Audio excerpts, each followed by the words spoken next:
Hey, this is Tom Calvin. Thanks for tuning in to Tomorrow's Legends. You think you know the story. You've heard it 100 times. But this is not the tale that you know, for this part of the story has yet to be written.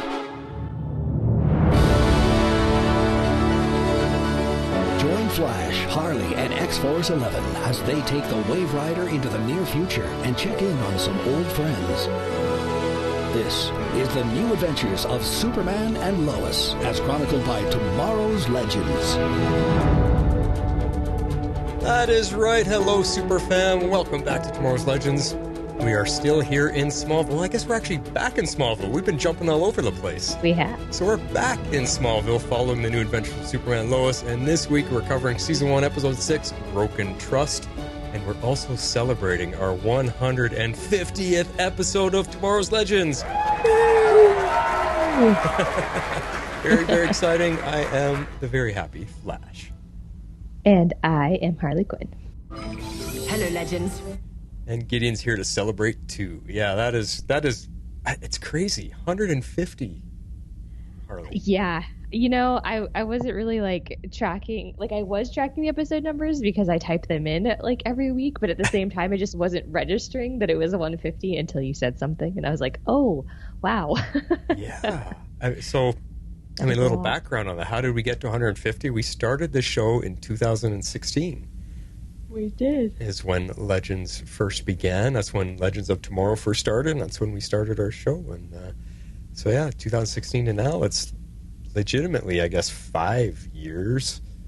But, yeah, but almost 6 seasons. We've covered a lot, too, with everything that we've covered. So 150 episodes. It's quite a milestone, guys. So we are celebrating, and we're going to get to that in just a moment on exactly how we're celebrating. But first, let's talk a bit about some news.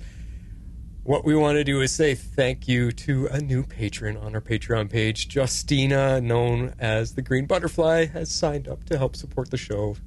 Yay, thank you.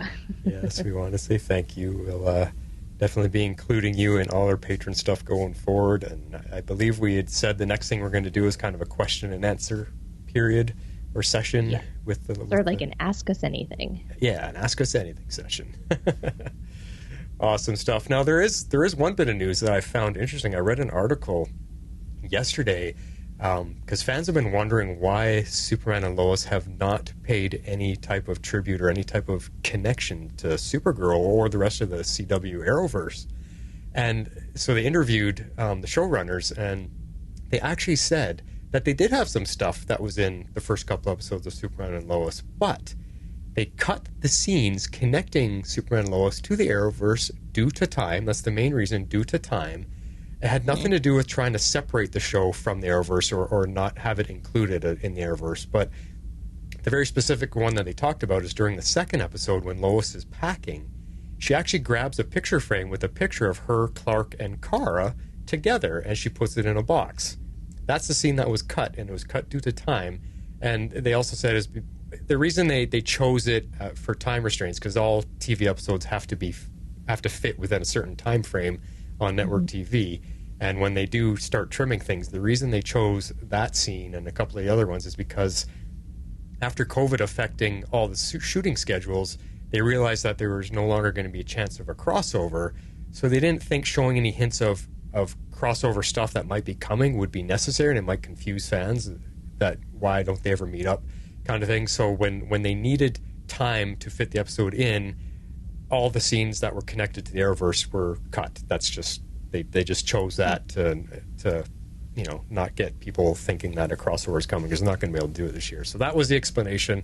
Whether you guys accept that or not, I don't know. That's fine with me. I mean, it seemed like there was a lot of, I think especially Supergirl fans that were upset that nothing has ever been mentioned or shown about Supergirl.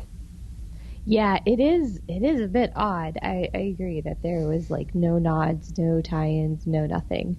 But I mean, I guess I sort of get it. I guess it just depends on, how much footage they really had. I don't know, but I guess their reasons are their reasons. So sure, I'll accept it, I guess.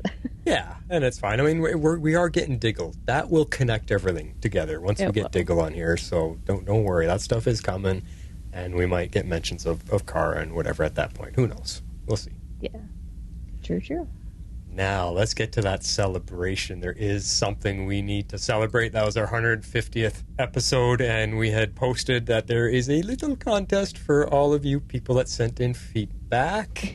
Yay! We're throwing your name into a draw for some merchandise. We haven't decided what we're going to do yet. Probably a new t-shirt and maybe a couple other smaller items, because now that X-Force is part of the team, we got new logos and everything, so we're going to probably put together new shirts with, we're going to do a new Legends logo. We got a new Stargirl logo. I don't think we figured out a Superman and Lois logo yet with the three of us.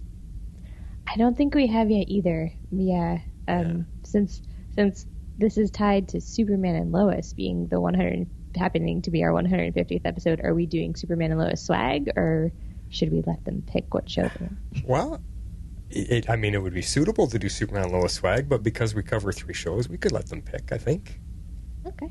What they want, and then we can design it. So X-Force, I know you're out there listening. He's not with us this week still. He'll be back next week. Get on it, buddy. We need a Superman and Lois Legends logo. Yay, Jeff, our resident graphic artist. Yeah. So, the people that got in feedback is Green Butterfly, Perry White, Comic Geek Kev, Dad L, and Dreamweaver. You guys are in the running. We've got a little random name spin the wheel thing here loaded up online. I'm going to record the screen. I'm going to record the video, and I'll separate that out of the podcast, and I'll post it on Facebook, tomorrow probably, or whatever. That way you guys can see the legitimate video of the actual wheel spinning, so we're not pulling any strings or picking favorites. Exactly.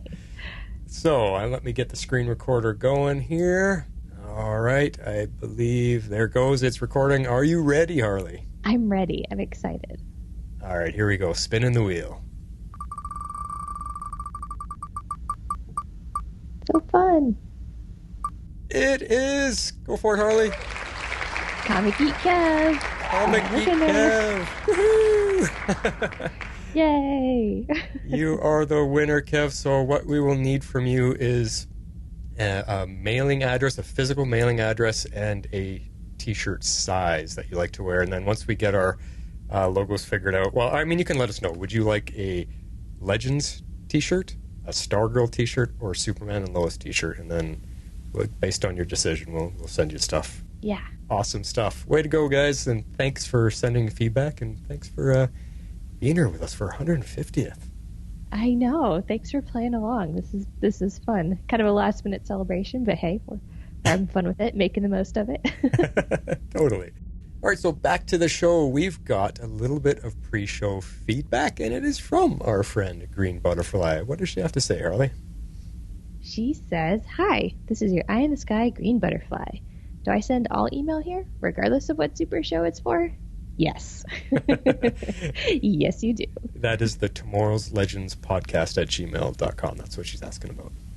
Exactly. Yep. Send it here for all of the shows. Well, all of the shows that we cover. I guess don't send it for all of the shows. Yeah. Stargirl, Legends, and Superman and Lois. There you go. Yes. Continuing with Justina's email.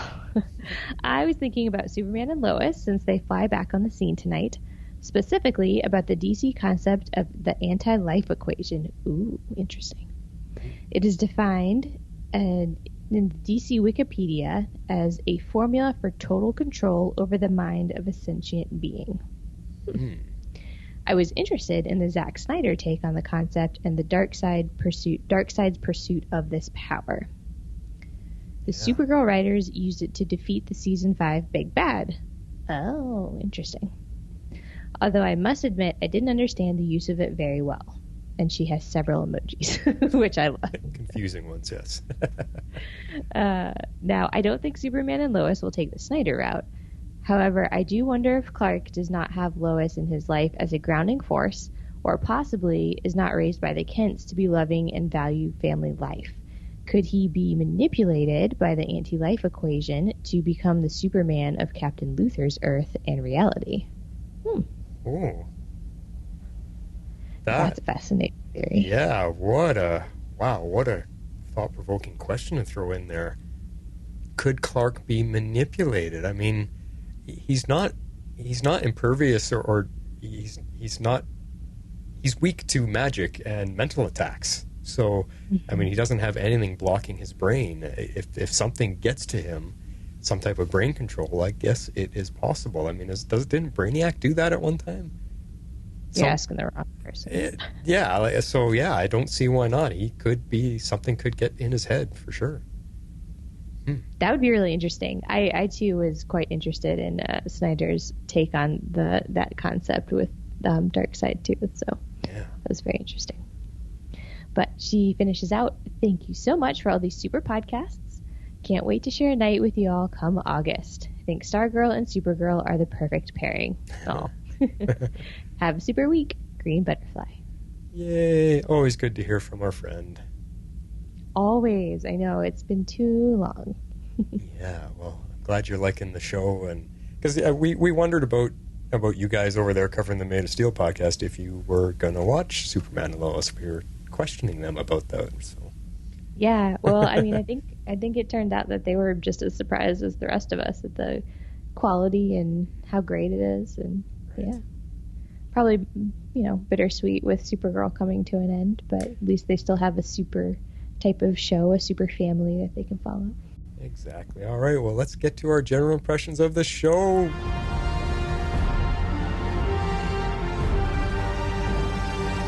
What did we rate? I mean, this is episode 6. Superman's been gone for weeks. It has. And we've been waiting for it to come back, and we've been kind of about what we've been watching lately, and now Superman comes back. I'm interested, Harley.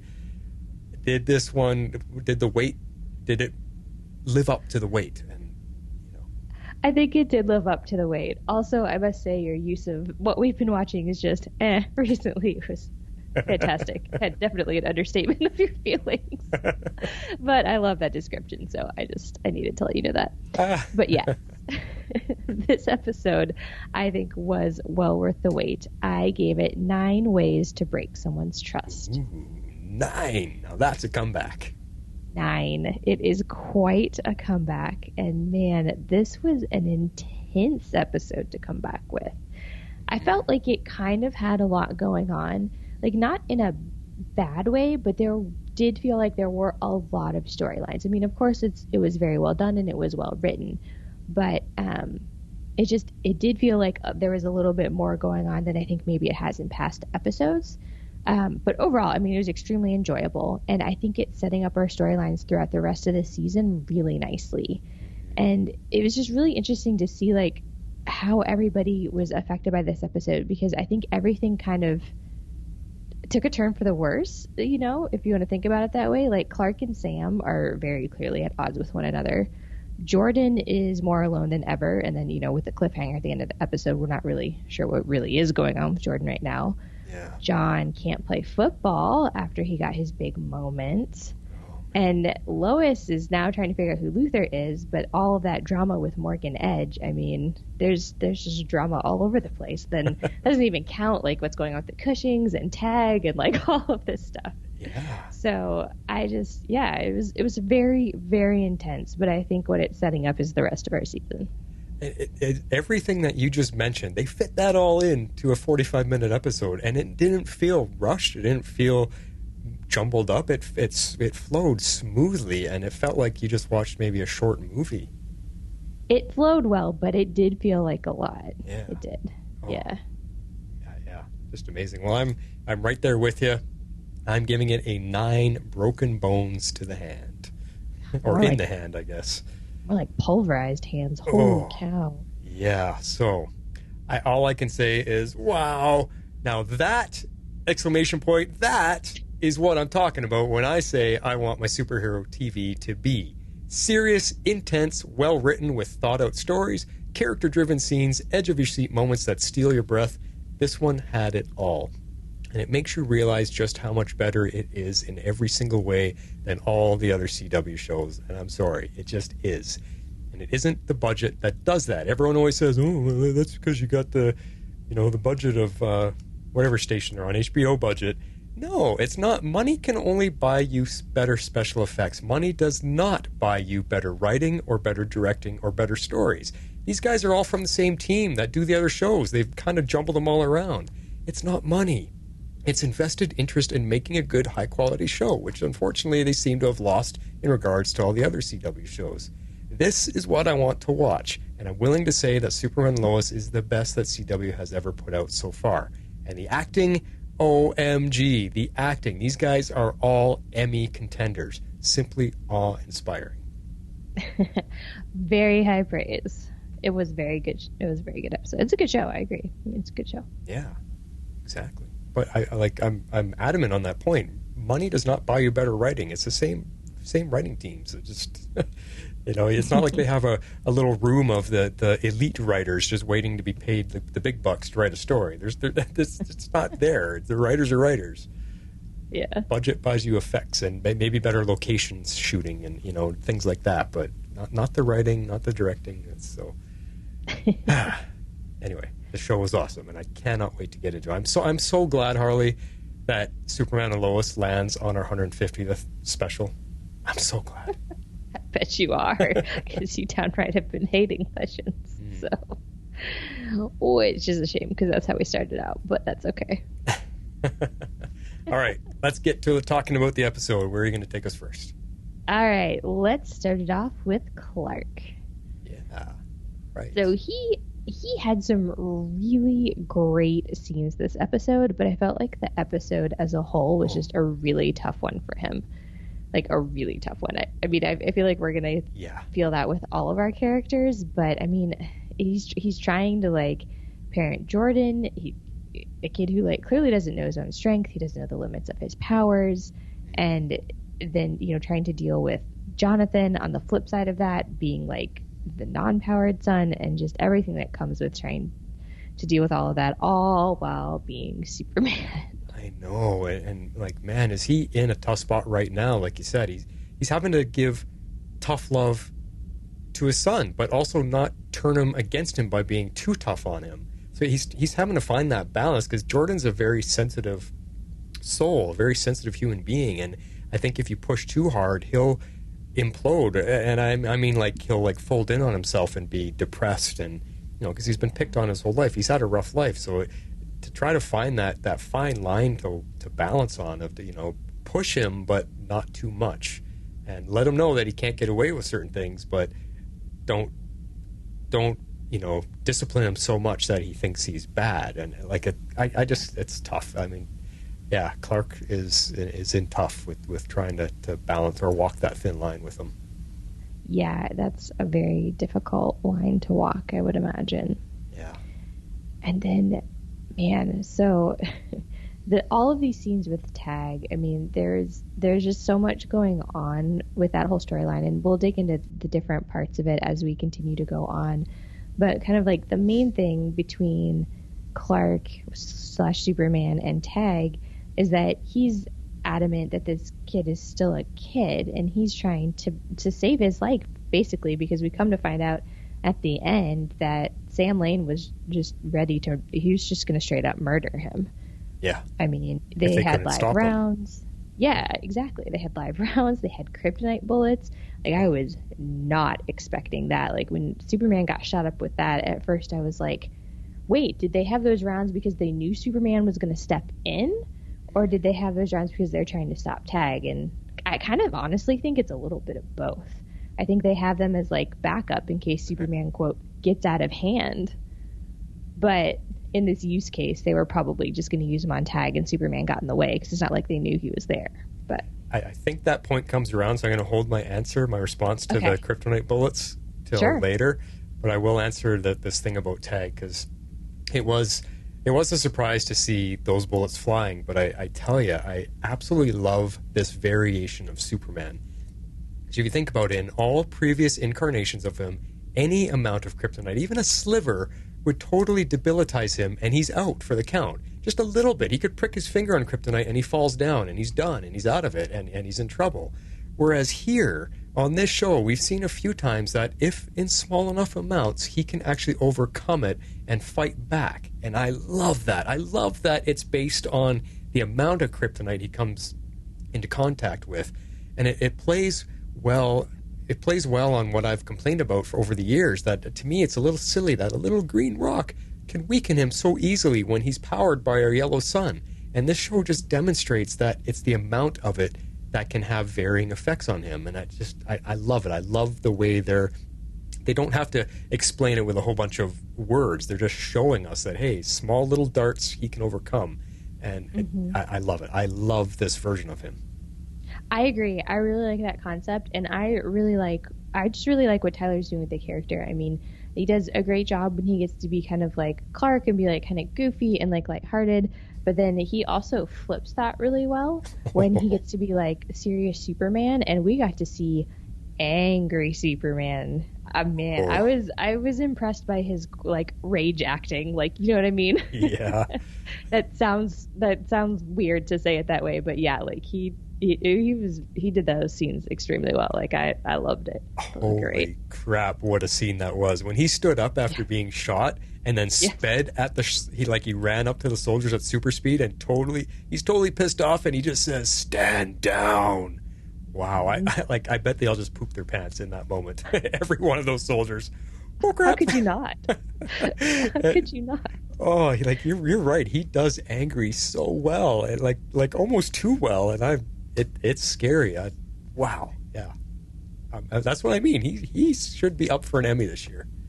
Yeah, no, he's done a great job, because like previous incarnations of his character in the Arrowverse were like kind of campy almost. Yeah. So I like the way that they've taken him. I mean, and we're still assuming that this is set in the future, right? Are we still assuming that? I think a little bit. It's hard for us to fully stamp our approval on that because of Crisis and how, Oliver Queen rewrote the entire universe. Like everything got rebirthed and changed and fixed. So we don't know if it could have been at that point in time that his sons were suddenly older. Or I feel like it's a little bit in the future, but. Well, this would make more sense because you can see the maturity in the character. Mm-hmm. So if it really were, roughly 13 to 14 years in the future, because I think it's based on the age of the kids, I guess 14 or 15 years in the future, that would make sense because he would have had that time to like gain that maturity. So that would explain at least enough for me the differences between like the original incarnation of his character versus today's version. Although, when you think of the Crisis, the first time we heard about Lois just says, "Clark, the boys need you." She doesn't say the babies need you. She doesn't say the teen. She just says the boys need you. So we have no idea how old they are at that moment. That is true. But yeah. I mean, it could be. We could just hand wave it away that this is Superman. This is his show. They're giving a more serious take on him, whereas the crossovers were, more lighthearted fun. Yeah, I mean that's true. Yeah. That's true. But I'm with you though. Like it is a bit different. So there has to be some time that's passed for him to have grown, and because there's that point we're arguing. Like, did he know that he had two boys? Because we think he only thought he had one kid. And when Lois says the boys need you, he had that moment of the boys, and then he takes off. Mm-hmm. So I think there's that moment of because we also saw that people when Oliver changes the world. A lot of our characters didn't realize the changes. So I think for him, he possibly didn't know that there was those changes. So he's going home to find out, hey, I've got two boys now. And then his brain chemistry slowly starts altering as the new timeline catches up to him. Because it's not like he was reborn or anything. They're still there, but the entire history of everything got changed. So their brain chemistry has to be rewritten, and all the memories and everything have to be written again in his head. And I think that once that catches up to him, oh yeah, I got two teen boys. I've grown up with them. I've raised them. These are the problems. This is their life. And here we are, present time. Yeah, we'll just have to see. I mean, I don't know that they'll ever give us an explanation, or maybe they will when Diggle starts showing up. Who knows? Well, when Diggle shows up, that could give us a basis in the timeline too. Yeah, that's true. Cool. Yeah. Well, I think my next point in the notes is going to come back later, so we can just skip right over it because it wasn't a very big point anyway, so we can dig into that when we get to our favorite scenes. Cool. So let's move on to the cliffhanger. So, like, I know it also involves Jordan, but right to the end. All right.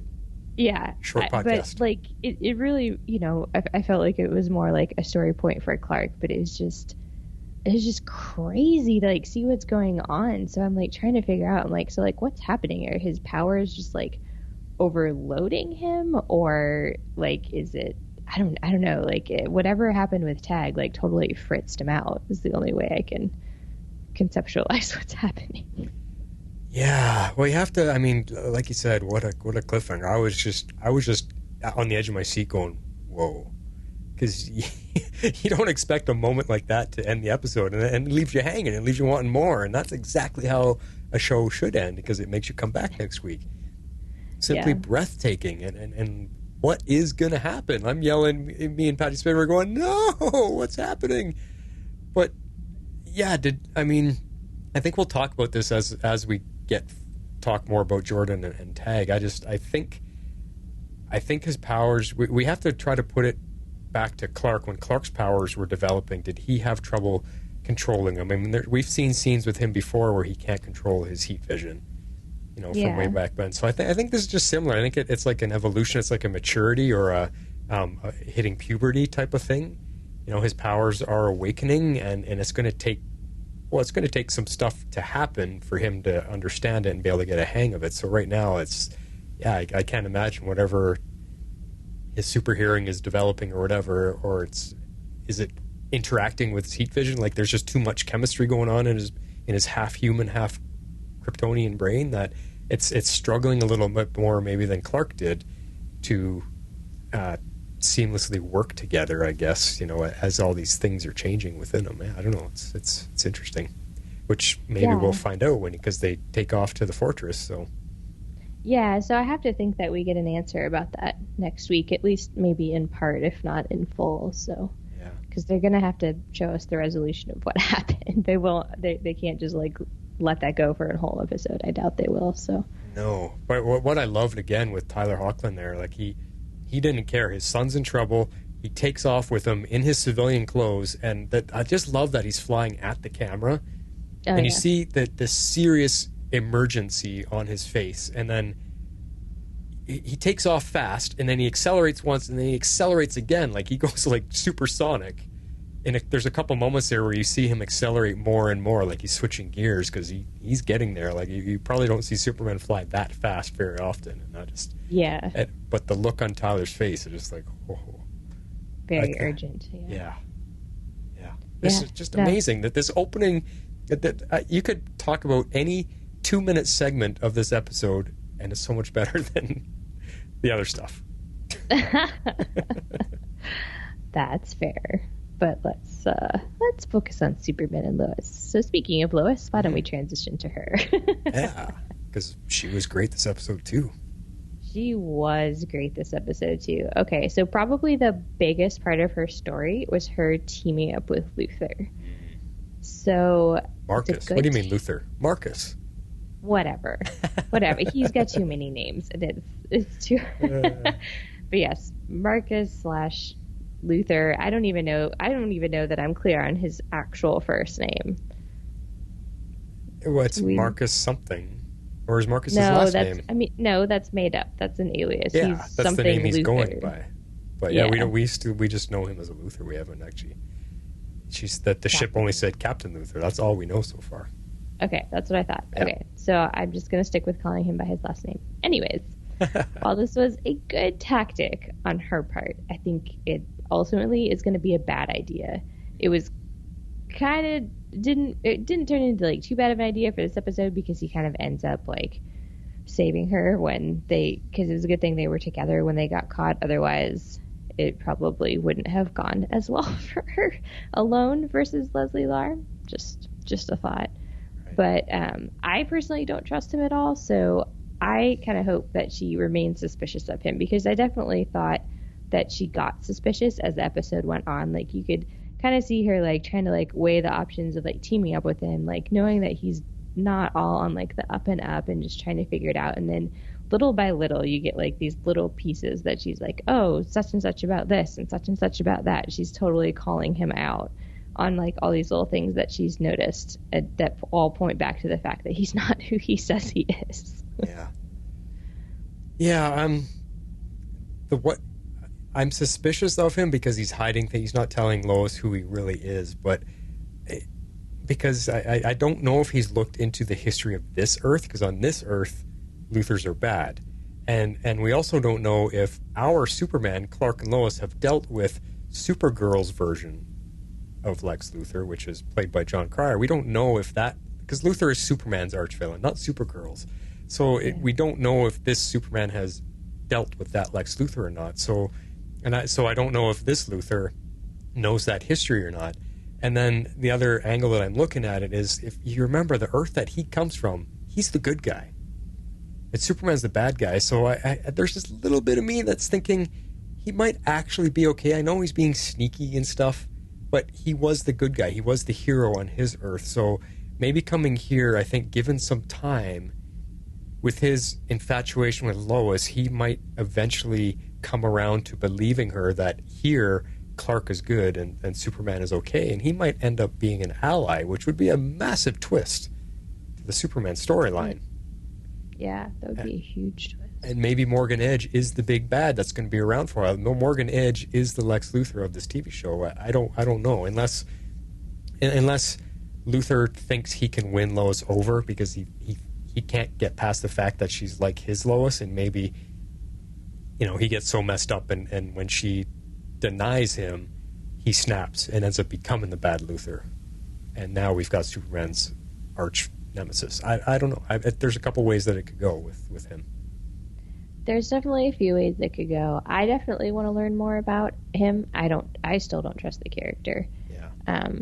But yeah, it'll be very interesting to see like what his ulterior motive is, and then when he quote doesn't get his way, then what was, like you said, what's he gonna do? Is he gonna trust Lois and come over to Team Superman, or is he gonna just keep trying to push Sam Lane further and further down the Superman will turn? Yeah, and like you said with Lois too, like I think she's too good at what she does to not start seeing through his facade. I think she is the premier reporter and investigator in DC Comics after all. So we saw it by the end of this episode. She knew something was up. You're not going to be able to do the things that he was doing and not raise her suspicion. So Lois is just too good, and I think the way she said at the end of the episode, "We're not done yet. we're or whatever. This isn't over." She's going to start investigating him, right? She's going to look into who this guy is, and she's going to find out. Unless all of his gadgets and space age tech can quickly come up with a false identity and lay the whole groundwork of his entire family history here on this world, she's going to find out that he's not from around here. Yeah, she's going to have to. I think she's already suspicious about that. I mean, she totally confronts him at the end, like you said. The only reason that she let up was because she got the emergency phone call from Clark there. So yeah, man, I loved her just like digging into him. Whew, that's good. Yeah. All right. Well, and just one more point is throughout the episode, Lois is basically trying to convince Lana and Kyle that Morgan Edge is bad. He's up to something no good, and that they just need to kind of trust her and help her. And Kyle basically is like, no, I don't think so. He's doing too much good for the town. So by the end of the episode, we find out that Lana actually joins Team Lois kind of behind Kyle's back. So this could be interesting to see how that plays out for her. Well, it's gonna depend on timing, because it was as soon as Sarah got involved and got hurt, then of course Lana wants in.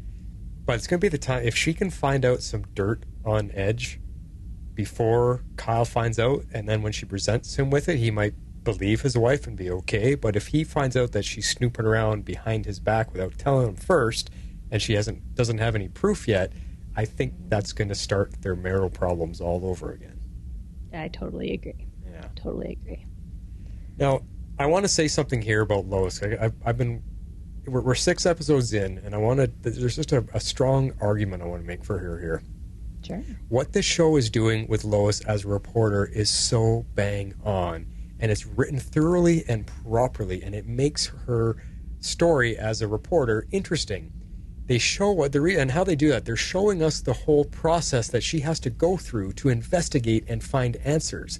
It shows us how she gets what she needs to tell her story in the newspaper. She doesn't just ask a question and then miraculously solves it, all without showing us at all Iris on Flash. The show knows how to write a reporter and keeps it interesting to watch. Because, like I said, we go through the process. She doesn't just come up with a solution right away. This entire episode, she was making phone calls and searching things up and running around and asking questions and trying to find help. And she didn't even get the answers by the end of the episode. It's a continued process as she's trying to figure out. And I love it. It makes her reporter story fascinating to watch because we see why Lois is so good at what she does. And it's great. They have nailed her reporting story. And it's about time someone did it right. Yeah. No, I agree. I think that all of her storylines are really good, and I like that we get to see her side just as much, and like her process and what she's doing just as much as we get to see like Clark's as Superman. So I like that. Yeah. Well, I mean, the show is Superman and Lois, so they're getting equal billing. Yep. They're getting equal storylines, and her, like I said, her is not. It's not like I'm bored with hers. Oh, get back to Superman. No, it's just as intriguing and edge of your seat. It's a completely different feel and a different take, but you want to know. You're like rooting for her to find out, and when she gets in trouble, you're worried for her and like, holy crap! Like and I mean, Bitsy, the actress, I am having so much fun with her. I said it a couple times. I didn't know anything about her, and I love her now. She's awesome. Yeah, I didn't watch Grimm, and I hadn't. My only experience with her, was anything like on the crossovers or anything like that. So yeah, no, but I like what she's doing with the character of Lois a lot. I think she's really embodied her well, for sure. Yep, she's good Lois. All right, should we move on to Jordan? Yeah. All right, so we picked up right where we left off, where Tag confronts Jordan and proceeds to beat the crud out of him. I was like, whoa, that escalated like way quickly than I thought it was going to. So I'm glad that Jordan, like, how sometimes he kind of waffles and it's like, oh, I can handle this. Like, I think Tag got the jump on him and scared him enough that he used that ELT to call Clark like right away. So I liked that because the last few episodes we'd been seeing him, he's like, oh, I'm not going to use it. No, I can do this, So I'm like, I'm glad he just sort of in this instance came to his senses and just asked for the help. Yeah, it was cool. Like, this show literally started seconds after the last one ended, so it was great because it brought you right back to that moment because it left us hanging on that moment. Oh my God, what's going to happen to Jordan? So it brought us right back there. It was great, and no time skipping, and I did think that's so cool, and none of us are wondering WTF happened, right? Yeah. But yeah, he was in trouble this time, and he knew he needed his dad to come running. He needed Clark to get there. But what I was curious about, did Tag notice that he had something in his hand to push and call Superman? It looked like he looked down to see what Jordan was doing, and then Superman showed up. So I don't know if Tag realized what just happened or not. I mean, he may have. I mean, I doubt he'd put 2 and 2 together to think that like Clark was Superman. But yeah, I definitely, I agree with you that he may have noticed that he called Superman. Yeah. Yep. Okay. I don't know if anything will come of that or not, but because it didn't get mentioned again later in the episode, so maybe not. Yeah, I don't know. We'll just have to see what they do with that. Mm-hmm. So this is where things get to start low. So this altercation starts everything going wrong with Jordan, like throughout the whole episode. Like the first thing is like he gets super sensitive to sounds, and then as the sounds start getting more and more like intense or more like piercing, like whistles being blown or the bells at school are ringing, like he's starting to like lose his control. Like it's all kind of interconnected somehow in his like nervous system, and it's just all overloaded. But what I can't tell is if Tag beating him up accelerated what was going to happen anyway, or if this is kind of unrelated to that. They made it. I feel like they tried to tie the two events together. That like Tag beating the crud out of him is what started this like chain reaction. That's what I think. I think Tag's punches basically awakened his super hearing, I think is what's happened. And so I was looking at it like someone that loses their memory takes a hard hit to the head and suddenly they can remember everything again. I kind of looked at it like that. Like his powers were slowly coming along, but a good shot to the head and multiple of them probably just jarred a few things loose and sped up the process of what was already happening. And again, we have to always remember that Jordan is half human. He's not full on Kryptonian, so things are going to be working differently and physiologically inside him. And I think that's what we're seeing. So, yeah, I definitely think Tag initiated that process or sped it up. Like I said, it awakened his super hearing, and that's what I think was going on. Is his super hearing was coming alive. And you could see when there's that scene where Clark uses his X-ray vision and looks inside his head, and you could see all the electrical interactions happening. Yeah. And I'm betting my money that it's because he's half human. That's why he's having the struggle that he is, that Clark maybe didn't have as much of. Yeah. I mean, that's a great theory, for sure. So we'll have to see if they keep going with that. Now, I've got a few points here about Jordan I wanted to bring up, because I found it interesting that Jordan said Tag was stronger and faster. Yeah.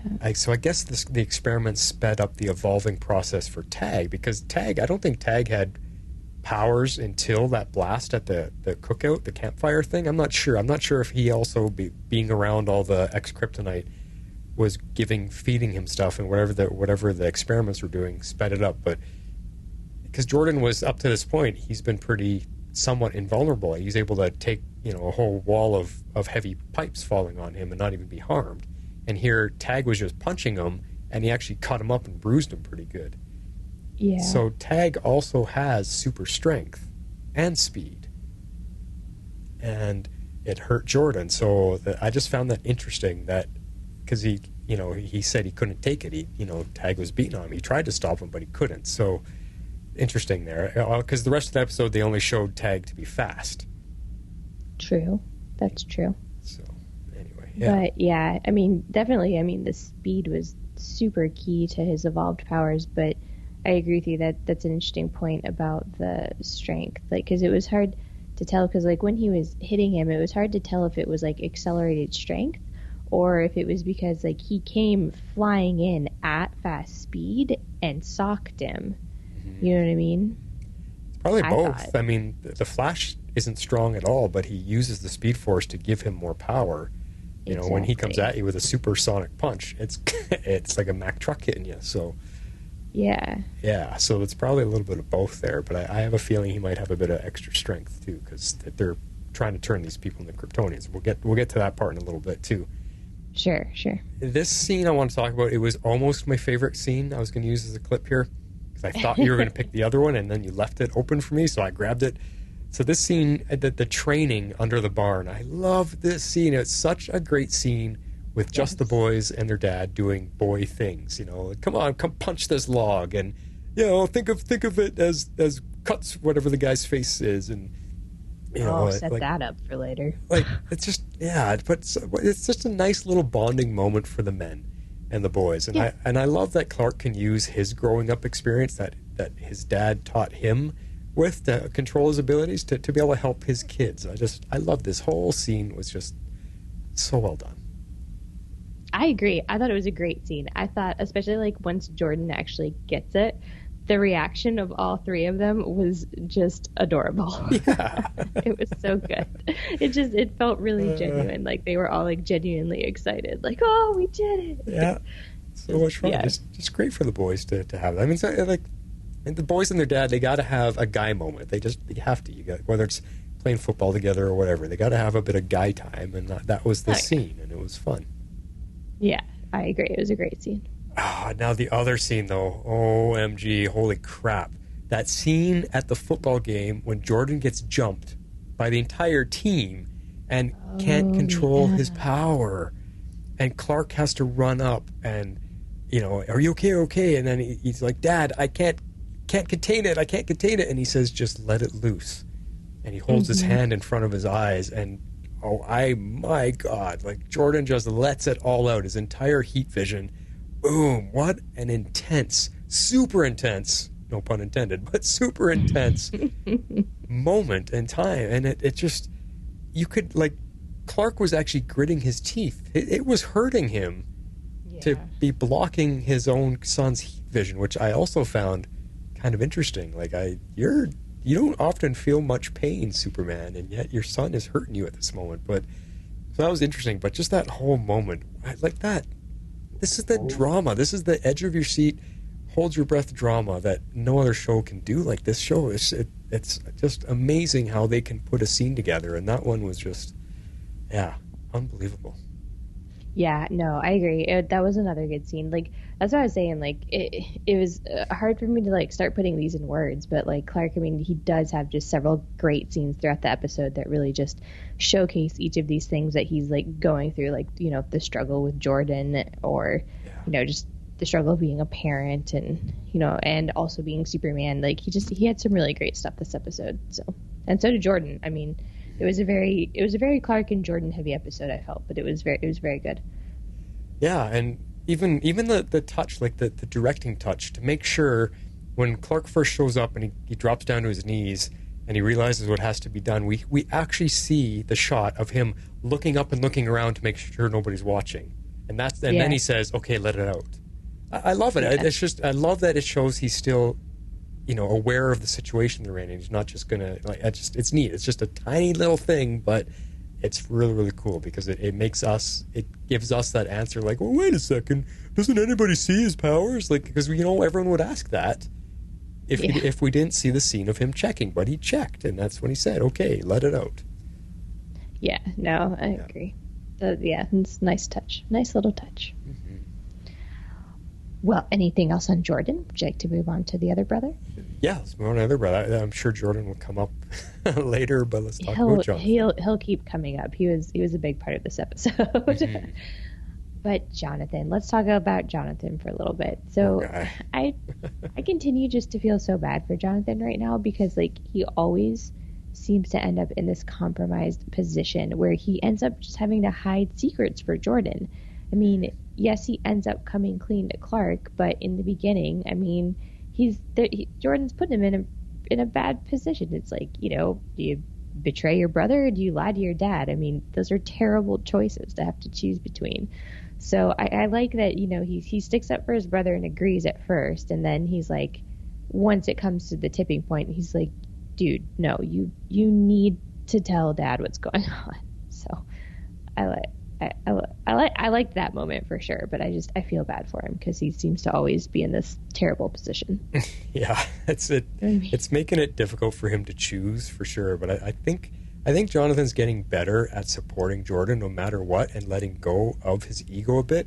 We saw him in the beginning; he had a bit of an ego, he had a bit of an attitude, but now that his brother is going through some serious stuff and he knows that his dad's Superman, I think we've seen him softening a little bit and realize that his brother does need his help.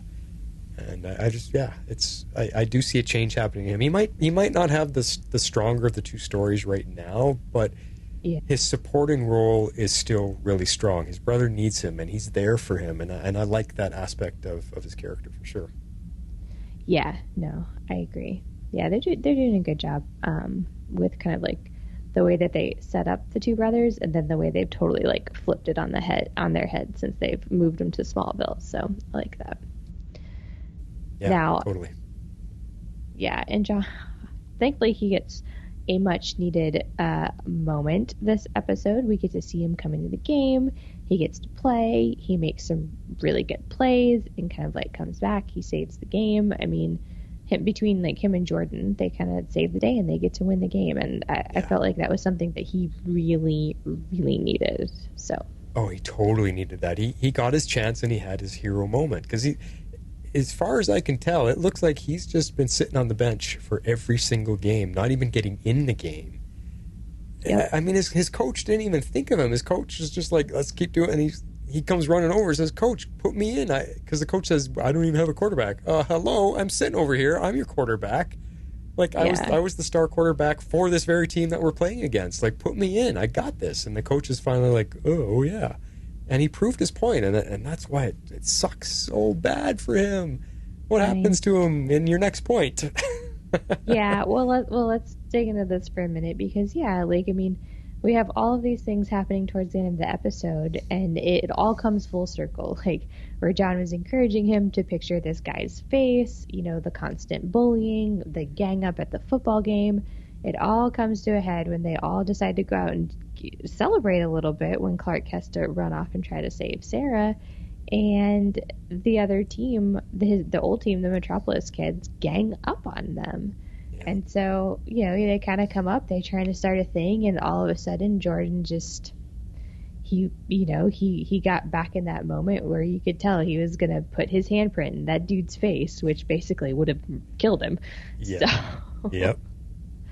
So instead, Jordan stuck his hand in the way to try and stop him, and wow. To me, like, it looked like he would have or should have, like, just completely, like, destroyed, like, completely pulverized his hand, and with it, his football career. Like, that's kind of how I read the scene. So we get a little answers, like, later in the episode, but I don't know. I'm not convinced that Jordan didn't just totally mess up his whole football career. Not his, Johnathan's, I mean. Yeah, holy crap, again. On the Johnathan point, I wonder if he has a bit of speed healing from the yellow sun, just like Superman does. So maybe his hand, even though it broke really badly, maybe he can come back from that a little bit more quicker than a normal human would be. I don't know, because he did just say, my arm's all broken afterwards, and his football career might be done, but... Yeah, I don't know. I mean, we didn't hear anything in the hospital about how many bones were broken or how bad. Like, I thought we were going to get that scene where the doctor says, "Yeah, his hand is completely shattered. He'll never hold a pencil again," or something. I thought we were going to get that. And that's what I was waiting for too. Yeah. But it seems that when Jordan gets emotional, that's the key to the power coming out. Because no matter what the emotion is, whether it's fear or intense anger or whatever, it seems to be emotion where his power is coming from. And I tell you, that punch, wow, that was some punch. Because just imagine, like you said, if he hit that guy's face, what would have happened to that guy? He'd be going to prison for murder, most likely. If he did that to Jordan's hand, the guy's face would have caved in, and yeah, he wouldn't survive. So, but with Johnathan out now, I don't think he's going to be doing any type of sporting activity because his hand's been obliterated. So I don't know what that does for Johnathan's storyline, because he was being benched every football game. So now they've got to find out something. They got to figure something out for him to do other than that. So where can they take him? Yeah, other than just be the brother and hold a grudge. Yeah, that's a good point. Right now he's pissed off. I mean, he has every right to be, but where's he going to go from here? Yeah, it's a good question. I don't know. Yeah, we'll have to see. Definitely curious to see what they end up doing with him. To your point, because now what can he do? I mean, football was the one thing he had. Now he doesn't even have that. Yeah, and he only kind of had it because he was the bench warmer for this new team. Yeah, so all right, poor guy. All right. Well, let's talk about the Cushings for a minute. We kind of touched on them earlier. Mm-hmm. There's not a lot to say about them. They were in this episode, but yes, they were in this episode. But what I took from their scenes together, Kyle and Lana, was that they actually seem to be doing really well. They even end up like celebrating her promotion, quote unquote, with a dinner. So yeah, it was funny. I didn't expect the way it came about at the end there, because when she first got the promotion, Kyle was totally jealous and upset about that, because he had this big proud smile on his face, like he knows Edge is going to he's going to be the leader of this new town whatever group, and then when he says Lana, you could see Kyle just drop, and you knew he was angry, and like, uh-oh, here comes the bad Kyle. But because he wanted the recognition from Edge. He's the one that's been pushing the town to let Edge in, and so he wanted that recognition. He didn't get it yet. So and Lana explains that to him later, that you deserve that recognition. But where it surprised me is in the end he comes around and was actually a decent husband and said, "You're the smart one in this family. You're the smartest one in this town. It's the right thing that you help run this thing." I was like, "Holy crap, Kyle! I did not expect you to have that kind of support for her." I was like, "Okay." Could be something, a new leaf, but that might come to a head when he finds out she's sneaking around behind him, which maybe isn't the best choice on her part. Yeah, no, I agree with you. I think that's probably where that's going. They're trying to put them back together just to pull them back apart. That's my feeling. Yes. All right. Well, let's talk about Tag for a second here. You're it. Right? All right, so his powers. Now, to me, I agree with you. They made it look like he was mostly just like super fast, which is interesting because I think we thought that he was going to have more like Superman-like abilities, but at least from most of what we saw in this episode, he seemed to me a lot more like the Flash. So I don't know if he has more abilities that he's going to manifest or if his abilities are just different, and maybe that's how X-Kryptonite works. Maybe everybody gets a different innate ability, kind of like the dark matter. I don't know. Okay. What do you think about all that? Well, here's the thing that I think. I believe all the kids being experimented on are only going to get Superman/Clark-like abilities, and it seems like they only get one or two of them at a time. Tag got the speed and some strength, but I think that's the outcome of how they're using that, whatever that stone melting into fumes thing was, like they're making them absorb the fumes, right? That machine. Yeah, so they can't get full Supermen from it.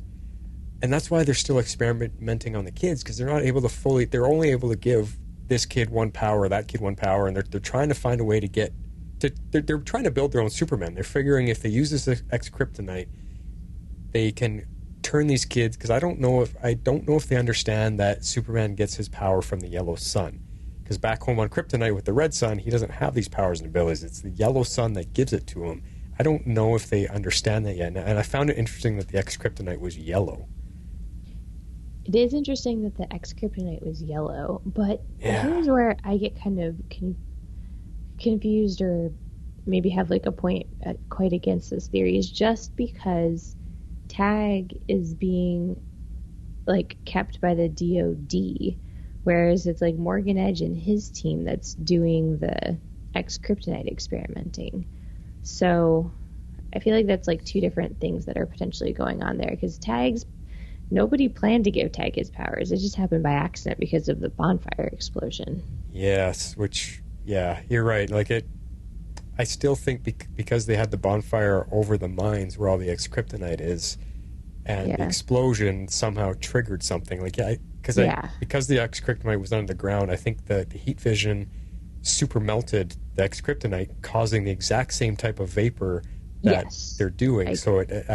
I still want to come back to the point. I believe that they're only going to get Clark-like abilities, the strength, the speed, which, I mean, they're all amazing abilities, but I don't think we're going to see like a whole slew of different type of abilities like we see on the Flash when you get the villain of the week and they all have like the dark matter caused different powers. I think it's still going to all be Superman-based powers. Okay. Out of all of them, that's what Morgan Edge. Because you look at what's his assistant's name, the girl Leslie Lar. Yeah, you look at Lar. She basically is a female Superman right now. She's got the heat vision. Yes. We don't know if she has anything more than that. Maybe a bit of no, she's got strength because she punched a hole in the wall. So, but that's what he's trying to build. He's trying to build his little army of Supermen. I think so. Yeah, no, I agree with you. I definitely think that's what Edge is doing for sure. Yeah. So okay, so now I'm getting your connection between Tag and Morgan Edge. Yeah, that makes sense. Now, is the DoD experimenting on Tag? Probably too. They're probably trying to figure out what happened to him. Yeah, I would 100% believe they're running their own experiments and trying to figure it out. Oh, for sure. And they probably look at him. Oh, look at this great new weapon we have. All right, can we enhance that? Can we supercharge him somehow? And that's what's messing him up. Probably. You know, because this is government control, military control. Do you think they care? No, they want to. They're like, holy, this is a weapon we can control the world with. Yeah, it's true.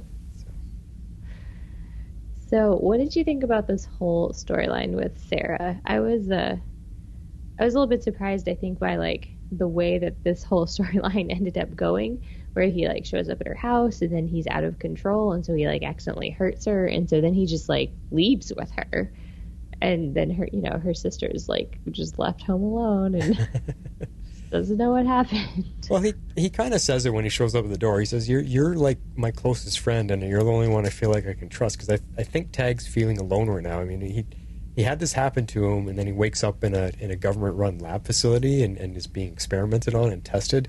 He's probably so confused and so scared. And didn't they say something about his parents aren't even around? So I don't think he has anybody. So yeah, I think his parents are divorced. It sounded like. Yeah. So he went to Sarah. Sarah's his friend from school, and I mean, he's obviously messed up, so he's not thinking clearly. So he went to someone he thought he could trust, which was the wrong decision only because he's not in control. Like, it was an accident that he hurt her, but right. That wasn't. It still wasn't very cool. It wasn't a cool scene that he kidnapped her after that, because like that's not how you're not gonna gain your friend's trust or get help from them when you do that. Because she wakes up in a warehouse like, where are we? But that surprises me. She trusts him right away, even after that happens. So she must be a good friend to him, because she's like, wait a second, Tag, where are we? What are we doing here? She doesn't question him at all as to, why did you take me? She just wants to know that he's okay. So I think the friendship is there that maybe we didn't know about. And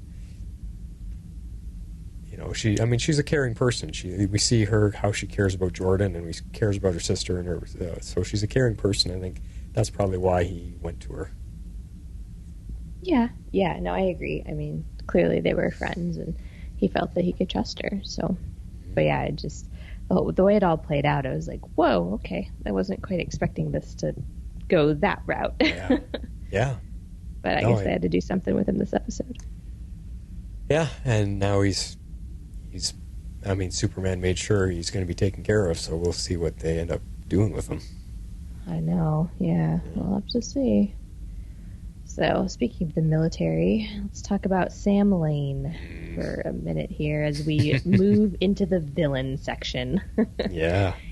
He continues to be a character that I love to hate, or maybe that I hate to hate. I'm not really sure the correct way to put this, but there's a lot of hate involved with this character. Oh, man. Just the way that he's talking about, like, incapacitating a threat and, like, all of this stuff. I'm like, at the end of the day, you are still talking about a teenager. Like, I mean, he's still a kid, and he's confused. And because of the way you've been treating him, he has no idea what's going on. So you're just gonna straight up kill him? Cool. Yeah. This Sam, he's nothing but military. He sees everything as weapons to be under their control. That's all he sees. And if they can't control it, destroy it.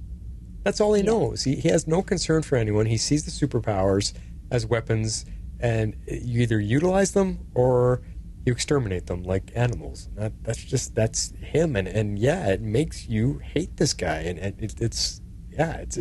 Oh, I want to punch him. I like Superman. Come on, take him down. Like, it's just. And I think Superman or Clark is getting really, really pissed off with him right now. I think he is too. I think he's showing incredible restraint, but there's definitely a division there for sure. Yep. For sure. Now, here's, I think, where you put all of your points about the kryptonite bullet. So, quick recap. I was theorizing, like, do they have the bullets as, like, a contingency plan for Superman? Were they strictly the contingency plan for Tag? I mean, Sam Lane has, in the past, discussed that he's stockpiling the kryptonite, and he's using it as both, we think, like a way to save Superman because no one else can get access to the kryptonite, but he's also sitting on it as a contingency plan. Like, I'm pretty sure. So I don't think it's an accident that these soldiers had kryptonite bullets, and I'm kind of even wondering if they always have them as like a just in case measure. But I mean, they were clearly trying to like use them on Tag in this episode because they didn't know Superman was there. But I still think that they're hanging on to those. I think that's their contingency plan. Yeah, I'm gonna answer that in two parts because I think there's 2 points that you put here There's a lot. Yeah, I think in this particular scene, it was intended that the bullets were not intended for Superman. I don't think they expected Superman to be there. They were shooting at Tag, and Clark just steps in to block them. But all the bullets came out at once. There's that slow motion scene where you've seen a whole bunch of bullets fly, and then there's the 4 kryptonite bullets flying right in with them. Because the guy was probably bang, bang, bang, bang, bang, bang, like rapid fire, and they all came out at once. So I think what they were hoping, because they know Tag has been powered up by this kryptonite, so I think the military, with this experience with Superman, was hoping that these kryptonite bullets would slow Tag down if they couldn't contain him, couldn't get control over him. If he's powered by kryptonite powers, then he must be the same as Superman, so let's hit him with kryptonite, and that'll slow him down, and we can capture him again. That's what I think was happening in that scene. But I do agree with you that he also has them as a contingency, because that's always been the story, that the military and Sam Lane, if Superman gets out of control and we can't control him and he decides to go all, bad guy and fight for the USSR or something, we need a way to stop him. So kryptonite bullets, and that's why Batman has the same contingency plan. He's got a stockpile of kryptonite just in case. Now we're dipping into Snyderverse territory. Well, it's even in the animation movies that DC does. It's been a long known thing. Batman has a contingency plan for everybody, for all, to be able to stop all of them. He's the smartest superhero. He's not That's true. powered, but he's super smart. And he doesn't trust anyone. Yeah, he doesn't trust anybody. So it's very similar to that. But like I said, Sam it's contingency for sure. But I think in this scene, it was meant for Tag. Now, what I like, though, is that Superman now knows that Sam has those weapons, and I think that's going to build up to a confrontation between the two of them. Yeah. Oh, absolutely. Like, you get a little bit of it this episode, a little bit, but I definitely think that's going to continue to become a point between the two of them over the rest of this season, for sure. Yep, totally. For sure. It's a coming. It's just so interesting. Like, they chose to use both. So I guess they chose to use both live rounds and kryptonite simultaneously, in case Tag already had the Superman vulnerability for the bullets. Yeah. And then either way, they were trying to kill him, because if he's not invulnerable, all those bullets ripping through him will kill him. Yep. Yeah, kryptonite didn't. There was no question. They just, as soon as he started to vibrate and freak out, they're like, take him down. That was it. I still don't think it's okay to kill a kid like and that. That's why Superman was so friggin' pissed off in that moment. Like that, when he rips those bullets out and he's on the ground and he looks up at him and he's got this look of anger, and then he speeds up to them. Wow. Oh, man. This is a great scene. Yep. Great scene. Well, let's touch on Morgan Edge for a second before we get to our final villain on the list. Mm-hmm. Now, he didn't have a ton to do in this episode, but I keep going back to his fascination with Lana, and I think he's slowly trying to, I don't know if grooming is the right word, but prepare her to be an ex-kryptonite candidate. Because he's quite clearly got his sights set on her. He's been borderline infatuated with her. I mean, I don't think it's like a romantic angle, but you know what I mean? Okay. Like, he's really honed in on her since the beginning, and now he's giving her this promotion, and he's always saying, oh, I know how to recognize someone's inner talents, or whatever exactly wording that he used. So I'm like, I feel like he's just trying to like prime her to like move her up into his organization and then convert her to whatever he's converting these people to.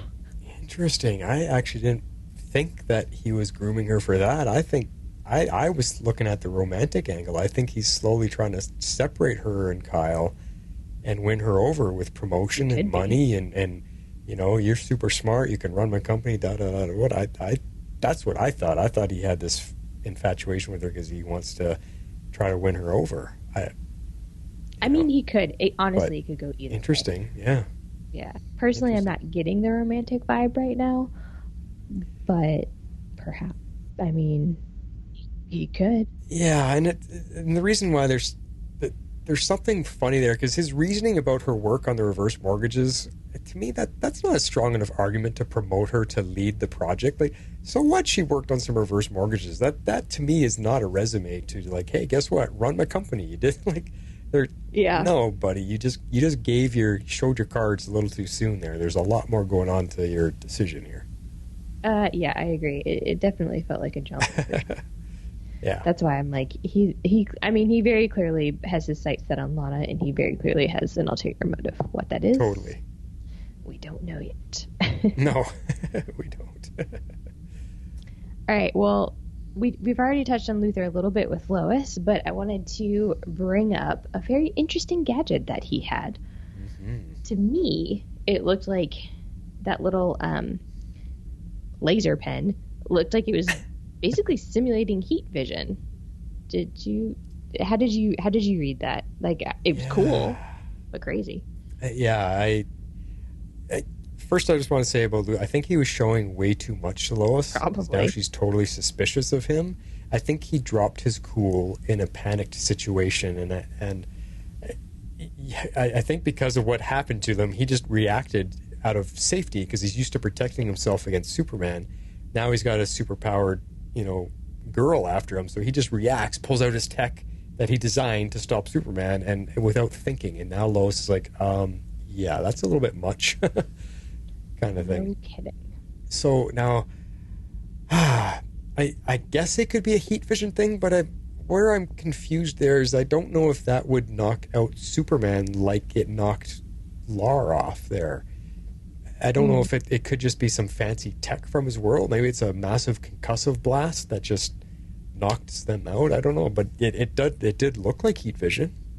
It looked very similar, but how would he figure out a way to harness the same type of power? It's interesting. Yeah, we need to know more about Luthor's tech and where it came from. We need to see more backstory for him to understand what that is. But yeah, like he's either a time traveler or his planet is just significantly more advanced. One of the two. Although I'm leaning closer to time traveler at this point. Oh yeah? Just because, his tech is so advanced. We know that the multiverse exists, but I feel like our characters aren't supposed to know. But I guess that doesn't mean that Luthor couldn't have figured it out, especially if his version of Earth is so much more advanced than ours. Yeah, well, he could come from a more advanced Earth. Why not? Yeah. Their Earth sped along a lot faster. I don't know, but yeah, it's neat. It's neat that it looked like heat vision, but I agree with you on that. I was just surprised that it knocked her out, because I don't know if it would Superman get knocked out by heat vision from another Kryptonian? I don't know. It's a good question. Because I try to think back to the Christopher Reeves movies, like Superman 2, when he fought against 3 Kryptonians. Did they heat blast each other? I can't remember. So I don't remember either. It's been a long time since I saw that movie. Yeah. Interesting. Cool. Hopefully we get more on that, for sure. Yeah, no, I definitely... they have to be giving us more on Luthor. I'm definitely very interested about his backstory, for sure. Yeah. Now, I got a couple points here.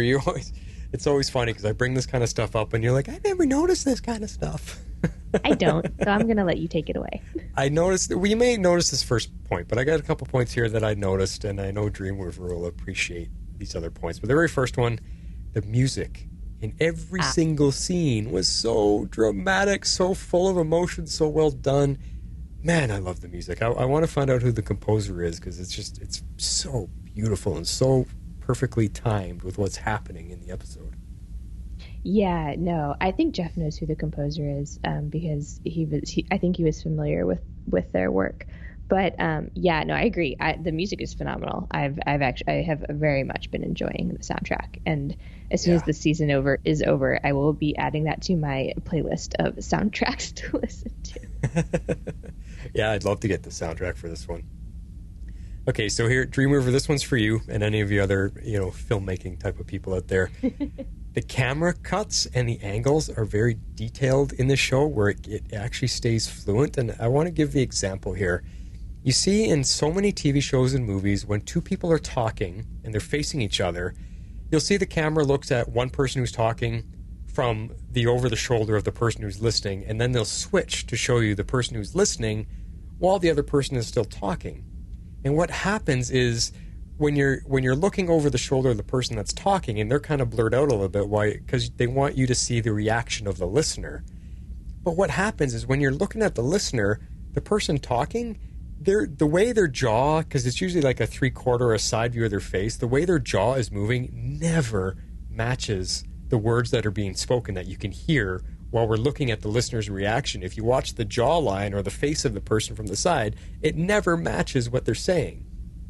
And what I like about this show is that it does. This show makes sure that it matches up. It makes sure the head movements, the jaw and mouth movements from the side of the face do match up, because it's showing us we're supposed to be looking at the listener, but when you do look at the person talking, this show matches it up, and it's actually them speaking those lines. And I totally appreciate that, because it bothers me when it changes that camera angle. And I don't know if I can come up with an example on the fly. If it's me talking to you, Harley, and the camera's looking at you, and I say, "Go to the kitchen," and then my voice, my mouth looks like completely something different. Like it's continuing to move when I've already finished saying my line.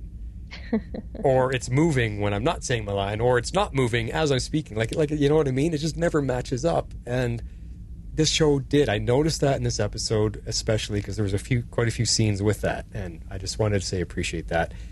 Now, the other thing that I noticed is the episodes in Superman and Lois do not jump through time expecting us to keep up without showing us how we got to the next scene. What this show does is it shows us how we get to places. It connects each scene without big gaps of going, huh? I don't know if you know what I mean. Like when the scene transitions to the next scene, or from one camera angle to the next, it actually makes that connection and it transitions smoothly, instead of something happens and then we switch to a scene and it's suddenly the next day or suddenly evening. We were just in the full daytime scene and it's evening, and we're like, what?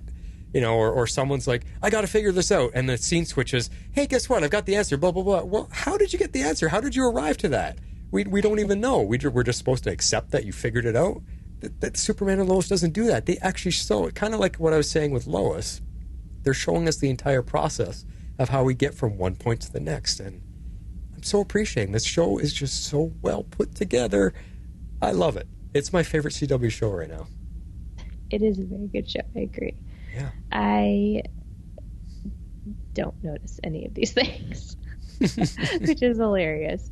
But yeah, that's kind of why I just let you run with it. But I get what you're saying about it jumping through time, and I do like that that they don't do that.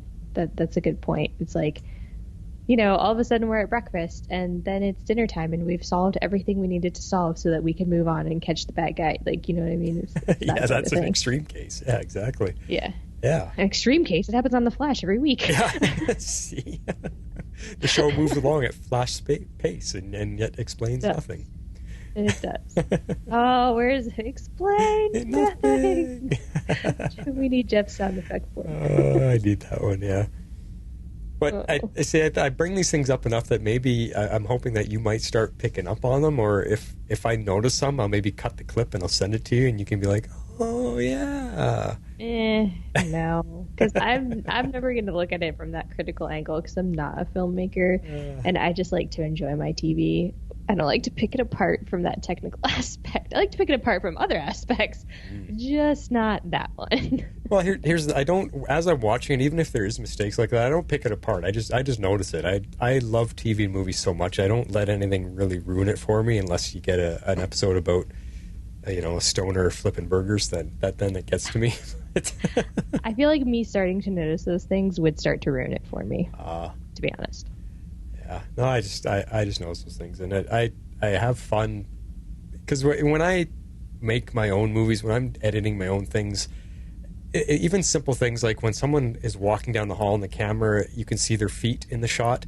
If they turn around a corner and the camera angle changes, or if the camera just changes from a side view to a front view, I have to match up.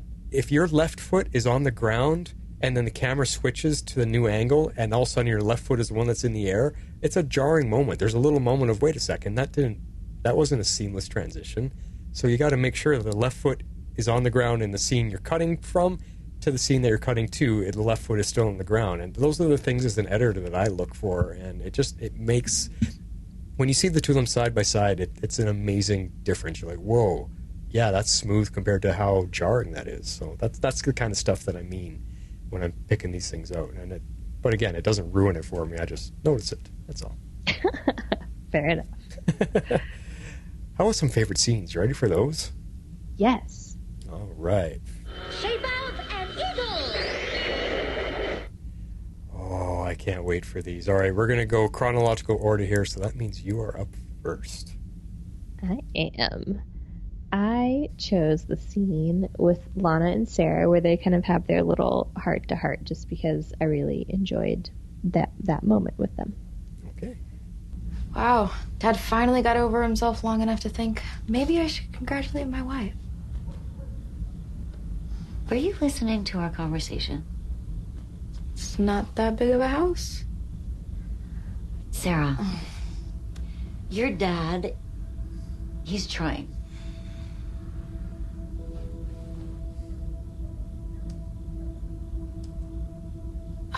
I can watch Sophie.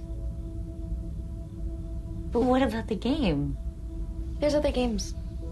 Sarah. Mom, your new job, it's kind of like a really big deal, and you absolutely deserve to go and celebrate.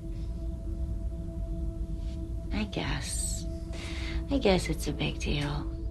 Yeah, you work really hard, and you give back to the community, so you do deserve all the karma you're getting. Who knows? Maybe this is just the start. Yeah, just the start of maybe not something so great, because unfortunately I think this promotion from Morgan Edge is not going to turn out to be a good thing for her marriage, or her family. No, but I think it might take a couple episodes. I don't think they're going to rush through that. It'll probably take a couple episodes. This is Lois's story. She's got to figure things out. They're not going to have her find the answers right away. No, they're not going to have her find them right away. No, I agree. But I don't know. I've really enjoyed the moments with those two actresses. I feel like they play very well off of each other. They're very believable chemistry. Yeah, really. And the young actress playing Sarah, she surprises me. She's really good with her expression. She's great. Yeah, she's good. Yeah. Well, the scene that I thought you were going to take is the one that I am taking. And this, I almost did. It really is one of the best scenes in this entire episode, and that was in the kitchen after the football game, after the big fight and the laser blast into the hand. Clark's speech about earning trust, and this is Tyler Hoechlin again. He deserves an Emmy. He is so good. Here's that scene. But your dad is right. Things are different now. Yeah, I know they're different. Do you? Because you made a big point at the hotel of saying you're different from me. But you're not. That anger you felt that made you want to use your powers the way you did tonight, I have those feelings too. You? Yes. But I keep them in check. Otherwise, I risk losing the trust of the very people I've sworn to protect. When I first showed up in Metropolis as Superman, there was a lot of talk about what the world should do with someone who had powers like mine. And it took me a minute to realize that other people were more afraid of what I could do than I was. So what I had to do, more than anything, was earn their trust. Prove to them that no matter what, I would never use my powers to hurt them. 20 years later, every time I use my powers, that trust is tested. Every time. Just today, in fact. Like, the thing about trust, Jordan, once you break it, it takes a lot longer to heal than a wrist. It's late. Go get some sleep. We can talk about this more tomorrow.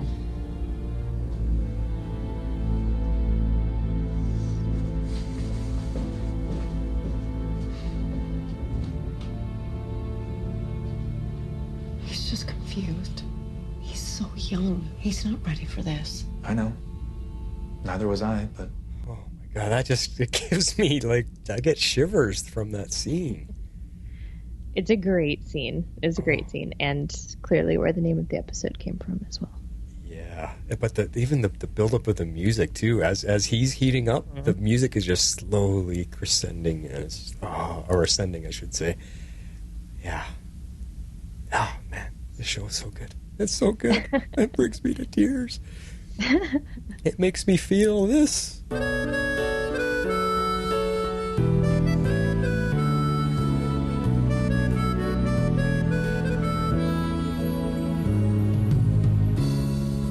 Teardrops rolling down our faces,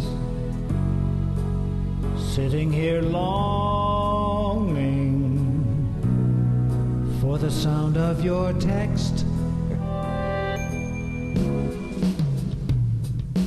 Feedback, it's time for feedback. Whoa, whoa, please feedback and show us some love.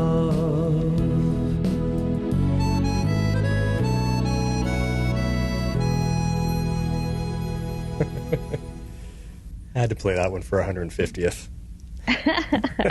It's a good one.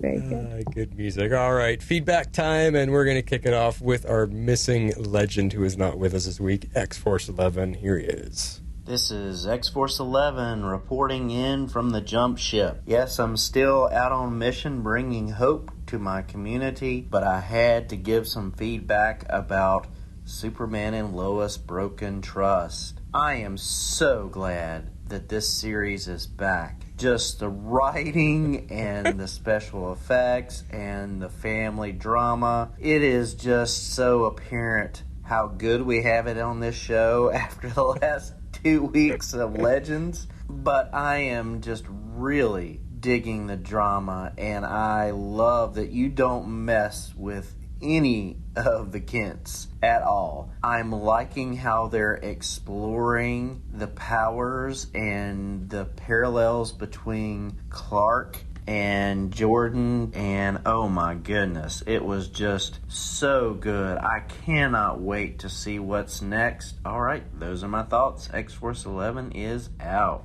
Do you think we're going to have a running theme about it's so good to be back? Yes. And I would also like to point out that Jeff and I are the positive ones about Legends. You should have seen Harley. She was just cracking up while you were talking, Jeff. It was pretty hilarious. It was pretty great. Good stuff. Well, we can't wait to have you back, bud, to talk about this good show. Next up is an email from Comic Geek Kev. I'll take this one. He says, "Hello, Legends. Now this is a superhero show." I told you there's a theme here. After watching the latest awful episode of Legends, watching Superman and Lois is like a badly needed brain cleanse. These two shows obviously have very different tones, and that's fine. But different tones don't explain terrible writing and derivative stories. I'm not going to go into a ton of details, but I continue to love this show. Hoechlin does a great job as both Clark and Superman, and Tulloch plays the Lois I love, plus adding in the new dimension of being a mom. I really, really don't want to see Jordan be the only one with powers. I was hoping they would split the powers in some way, but it doesn't look like they're going that direction, at least not yet. The supporting cast continues to do a great job. I love the Lois-Jordan scenes towards the end. I'm glad Lois has seen Leslie use powers. I'm not a fan of dragging that kind of thing out, and she's already suspicious of Luthor. Another great episode, 9 out of 10 melted shoe soles. Until next time, Comic Geek Kev, our 150th episode prize pack winner. Yay! Awesome stuff, Kev. Congratulations on the win, and yeah, good feedback. We're with you. I mean, I think you pretty much just highlighted a lot of what we said already. It's good stuff. Good to hear from you, as always. Yes. Next up is Dreamweaver. Take her away. Hello, Flash Harley and X-Force 11. The missing X-Force 11. I am super swamped with a work project this week, so just an email with my feedback for episode 6, Broken Trust. I'm giving this episode 8 overshadowed winning touchdowns out of 10. Solid first episode back from an unexpected break. I think Tag used his super speed more in this episode than Barry has in the Flash's entire 7th season. Yeah, you're right. Yeah. But he's still wearing that yellow X on his chest, so maybe I'll call him Quicksilver. That would be even funnier if it were played by Evan Peters. But I love them showing that small detail of him running through / melting all of his shoes in the warehouse there. Yeah, that was pretty funny. I liked that detail too. Yep. Looks like Jordan is developing super hearing, but instead of controlling it, he's just getting super migraines. But I don't understand. I mean, I do in Jordan's social case, but I don't understand why he would rather play football than explore his new superpowers. It's kind of true. I know feeling popular and surrounded by friends is important to a high schooler, but superpowers, especially ones that are on the fritz, would be a top priority for me. Yeah, I'll just answer. I think he wants to feel normal. He's been a troubled kid, picked on and whatever with his depression and everything. I think he just wants to feel normal, and football is that way to get him to that. Because you saw his team show up at the hotel room. They totally treat him as one of the fellas, and they want to go party and have fun. So I think that's all he wants. That's important for him. I agree. I totally agree. I think you're right on. I did love the scene where Clark is trying to train Jordan how to control and channel his powers with the log full of punch indents, and the two different ways of encouragement Clark and Johnathan are giving him. Breathing in focus versus imagining punching a bully in the face. Well, that gets him in trouble later, so good job, John. Yeah. And then both of their reactions to Jordan doing it. Tyler Hoechlin plays such a lovable character. He's doing such a good job. I agree. Totally. And I want to give Johnathan so many props this episode. First, when he asked Coach to put him into the game, not only is he able to watch and be there for Jordan to help him stay in control, but he was also able to put himself into the game and finally play instead of just being a bench warmer. And he was able to play against his old bully of a teammate and also score the winning touchdown. And then he was the responsible one telling Clark about Jordan's power glitches, even if it was to the chagrin of his own brother. And finally, he straight up took a punch to save his brother from revealing himself, more or less, and broke his wrist for it. Yeah. He's literally been taking all the punches this season. Yeah, I've said it before, but he's being so wise and responsible for a 14-year-old. They really flipped the script with him when we probably all thought he was just going to be a stereotypical teenage jock character. So true. Yeah. Yeah, they're both surprising me, both of them. Yeah. I agree. Yeah. Also, the scene where Clark takes the heat vision blast from Jordan after the dog pile was such a beautiful moment for him as a father, but also a neat moment for the Superman mythos. But I do still feel bad that Jonathan's accomplishment, his touchdown, got overshadowed once again. That's true. Yeah. Because, he beat the team. He beat his old team with a really good play. So Yeah. On to Lois' side of the story. Felt like Luthor was revealing his hand way too much, too quickly for being set up to be a very cunning, methodical antagonist right now. But I wonder if he was just feeling vulnerable or more comfortable being around Lois, since we know he was married to another version of her. It should be both. Yeah. Yeah. Yeah, I agree with you. A bit of both, for sure. Or if he was attempting to see if she would recognize him on her own somehow, while also helping her get close to the ex-Kryptonite and Morgan Edge. Which now Lois knows about Leslie, so, well, I'm guessing that will put a target on her back, or they'll go the gaslighting route, and Leslie and Morgan will pretend it's insane that his assistant can shoot lasers out of her eyes. That's a good point to talk about, though. What will Lois do? Because Lars is she's in the public eye as being Morgan Edge's assistant. Well, is Lois going to reveal that she's a scary, freaky, power-enhanced being? Unless she has video or photographic proof, she won't be able to, because that's exactly what will happen. She'll be basically gaslit for it, and everybody will turn on her. And she's too smart to let that happen, so she probably won't even try. I agree with you. Okay. Yes. Cool. But I absolutely love that Lana has decided to go undercover for Lois. I was a bit worried which way it would fall after the beginning of the episode, but I'm really glad she's deciding to look into it. But this makes me also very nervous for her, both in regards to her own safety because of Edge, but also because she's not telling Kyle. And because she got handed the promotion over Kyle, I'm still thinking Kyle is going to be tempted to be a volunteer for the Ex-Kryptonite Resurrection Program. Oh, interesting. I didn't even think of that. Maybe in an attempt to prove himself to Edge, or just because he's mad at how powerless everything is making him feel. I didn't think of that either. I totally thought that Edge had his sights set on Lana for that. Kyle could... he might win Edge's trust. Maybe he already had. Maybe Edge has that in mind. I'll promote Lana in the office, give her the office duties, while I take her husband and soup him up with powers, because obviously that's what he's going to want. Yeah. Ooh. Yeah. That's a huge possibility. Yeah. Right, continuing on. I do think, though, looking at the structure of the show, that it's really smart and interesting to see both the dynamics of the Kents and the Cushings, and not just the Kents. Yeah, no, I agree. Mm-hmm. It provides a more empathetic look at everyone, and a good place to see both parallels and distinctions between the very human dynamics and drama between the two families, even being in a world with superpowers. Yeah, good point. Yep. I was a little annoyed at the Tag Sarah storyline. I feel like it was just meant to get to the place of having Sarah talk to Jordan about how powers freak her out and drive a wedge between them.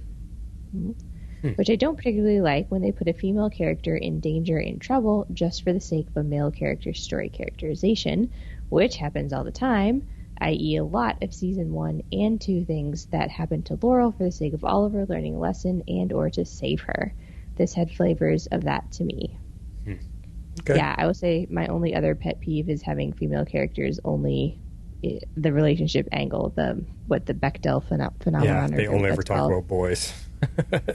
Exactly, yeah. That's that and what she just said are my two biggest pet peeves with female characters. Yeah, but I think it might... I mean, these writers are doing so well here. I think the story that's happening is Sarah's trying to prove to Jordan that I'm your friend, you can trust me. And that leads to him, like, I just lied to the only friend that I have. I just had to lie to her. And I think she'll be pulled in sometime along the way. She'll eventually be pulled in because she cares about him and she's going to figure out something's going on. Yeah. No, I agree with you.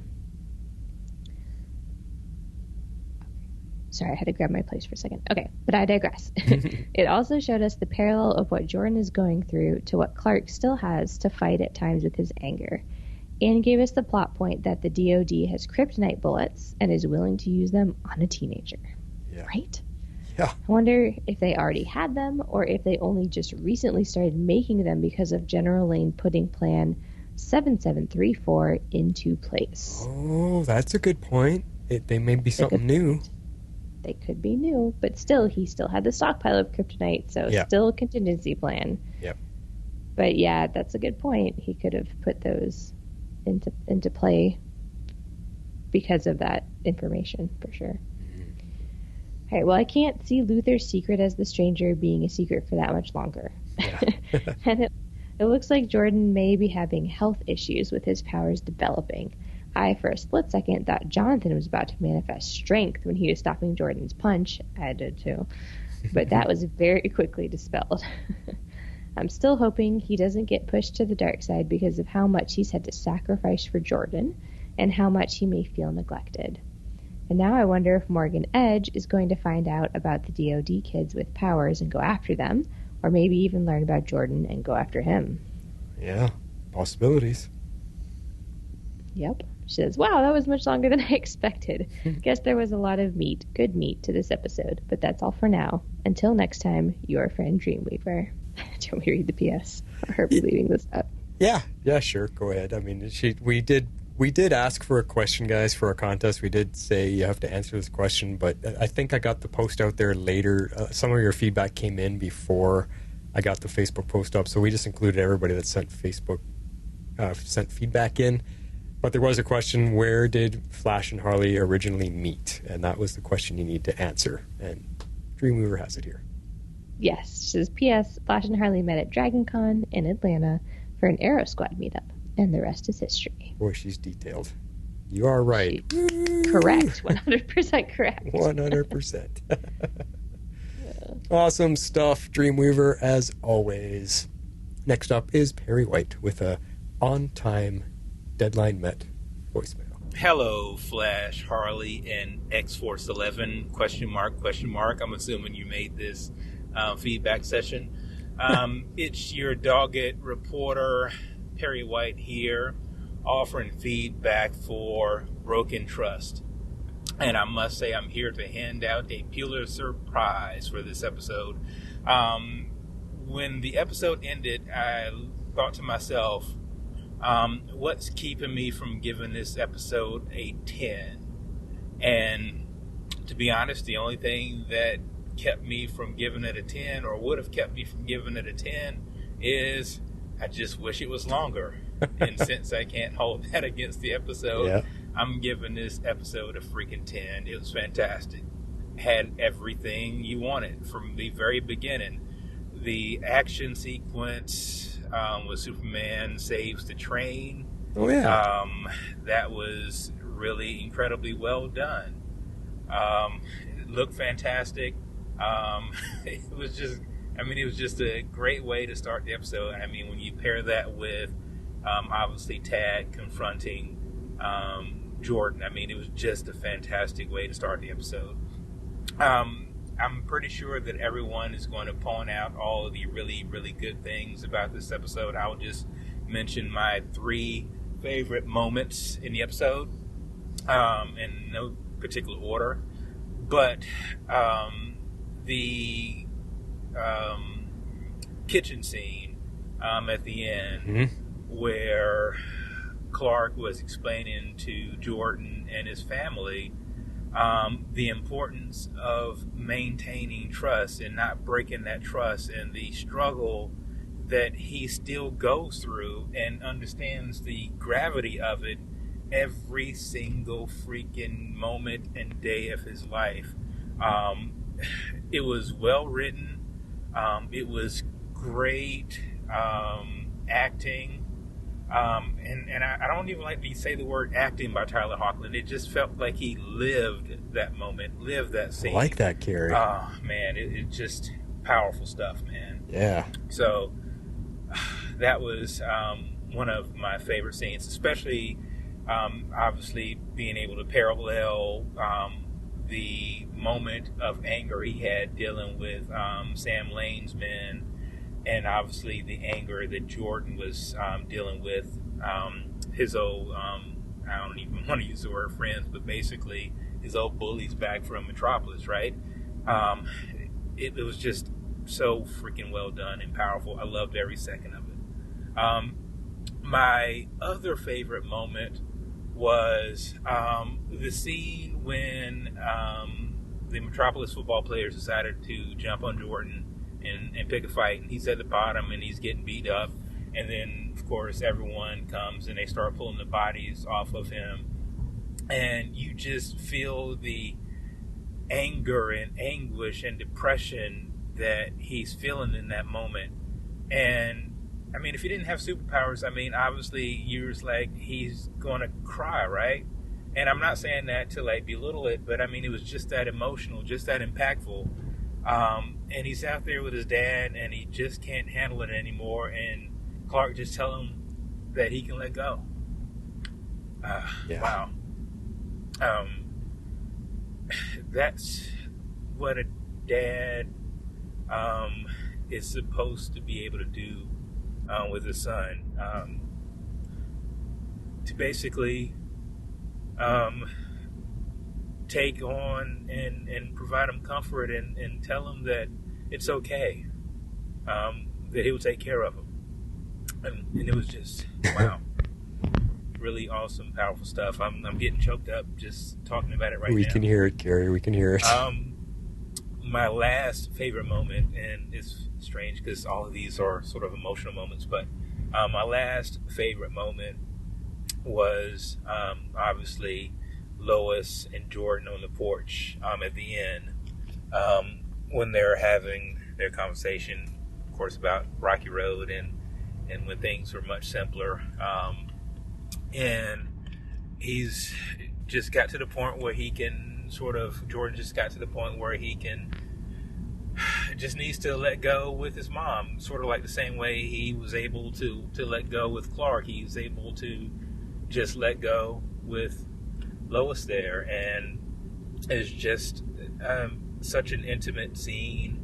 And I say intimate because to a degree, it almost feels like it's a scene that we as an audience sort of get to eavesdrop on, and it's so intimate that it almost feels like, and it's going to sound funny, but it almost feels like we should feel bad for being able to witness that moment because it's so intimate, it's so pure, and it's just so powerful, man. And I'm just glad that we have such incredible actors and who have such incredible chemistry who are able to pull off such emotional scenes, and wow, it's just incredible.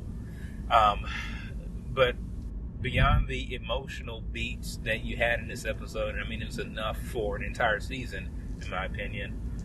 But going back to the action elements, the way that they were able to show Freeze Tag's power, because I like the name Freeze Tag, so he's going to be called Freeze Tag from now on.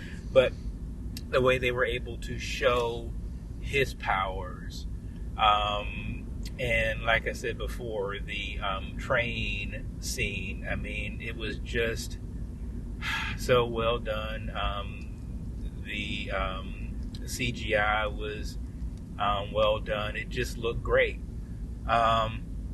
And I almost forgot a scene. I don't know that I would necessarily call it my favorite, but it sort of goes into the action scene. But the scene when the kids from Metropolis confront the Smallville kids, and the one kid, I would just call him bully number one, was getting in Jordan's face and obviously trying to provoke him, which he ultimately did.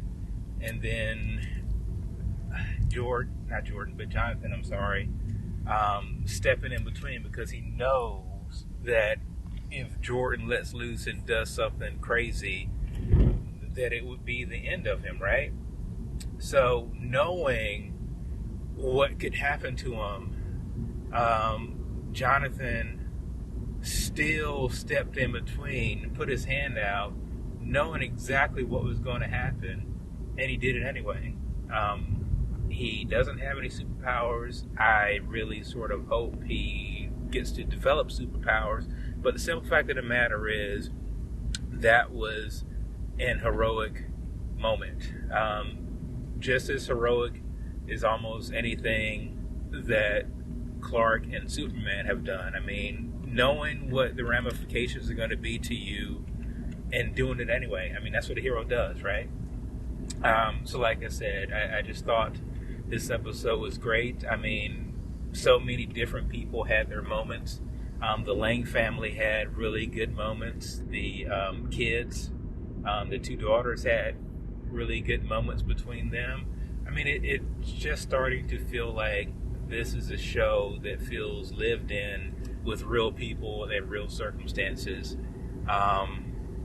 And I'm not going to compare it to any other show, hint, hint, Legends of Tomorrow. But it was just refreshing to see a show that's just been, an episode that's just been so well done. And I'm so incredibly ready to watch what they do the rest of the season.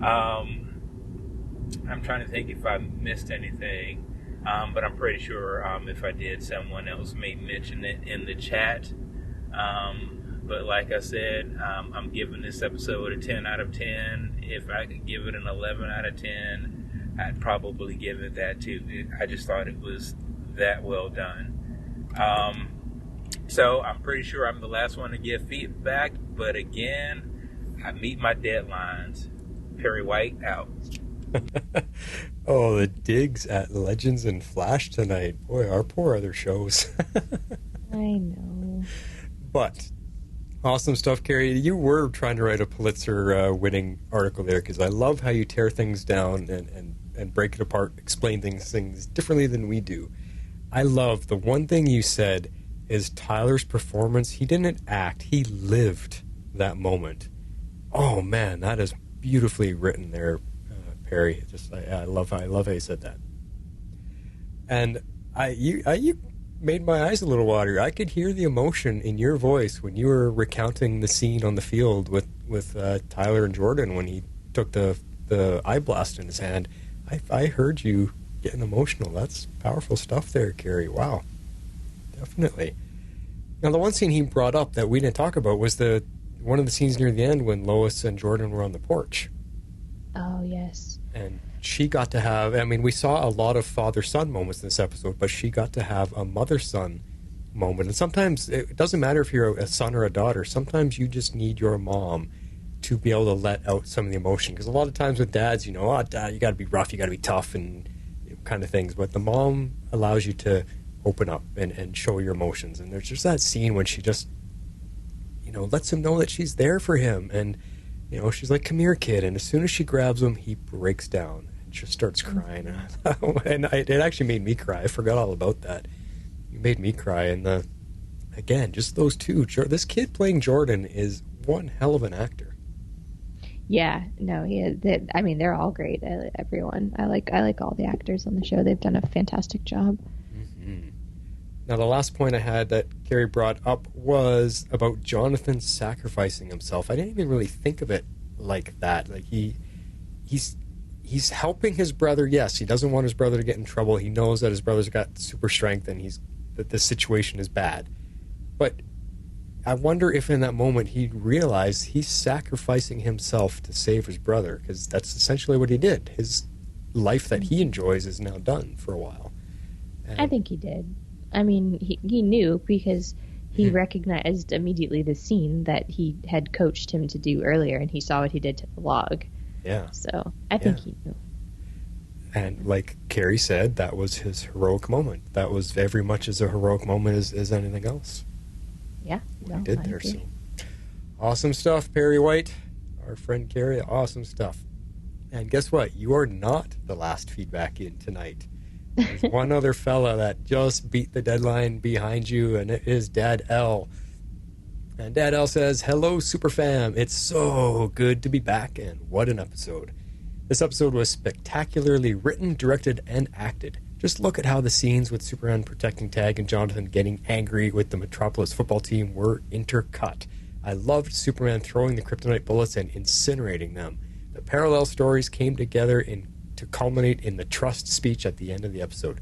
This show gets it. That was one of the best Superman monologues I have ever heard. Every word of it was true. One wrong move and Superman would be forever villainized. Jordan now sees that he isn't so much different from his dad. Maybe he'll finally let his dad guide him and actually listen. Very well said, Dad. And there's so much else going on. I almost teared up when Jordan had to unleash his heat vision into Clark's hands. What a scene. I felt all the emotions. The rift between Sam Lane and Clark grows. The brothers are once again having their relationship tested. Can Johnathan continue to support Jordan while he continues to pay a significant cost? I was surprised he wasn't more angry about his broken hand.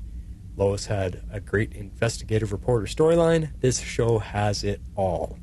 I think it's official. For me, this is the best live-action incarnation of Superman to ever be created. This is my favorite episode of the series so far.